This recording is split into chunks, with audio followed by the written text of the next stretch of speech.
In a nondescript building in the heart of Boyle Heights, a treasure trove of books.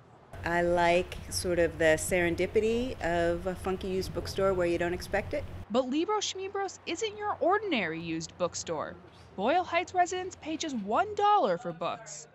New, used, first edition, or otherwise. Like there's these little hidden treasures and people can be like, oh, this is a really great book. And they read through it and they enjoy it and they realize later, oh my gosh, this is the first edition. The unusual name is a nod to the neighborhood's Jewish past and the thriving Hispanic community that lives there now. It's still an immigrant community. It's still a community of people who come here and don't speak the language and want their kids to learn the language and the culture and to have a good life here. Part of the reason the bookstore opened was because the local library was cutting hours and closing on Mondays.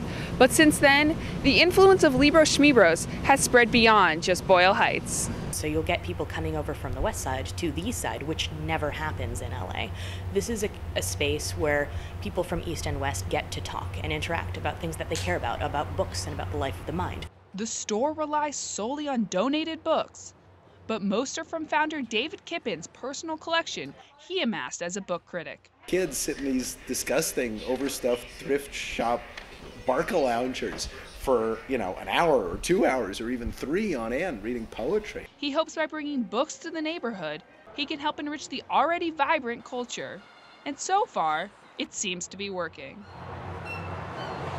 Get to see so many different books of different authors. There's a lot of good books here. They're in Spanish and they're from a long time ago.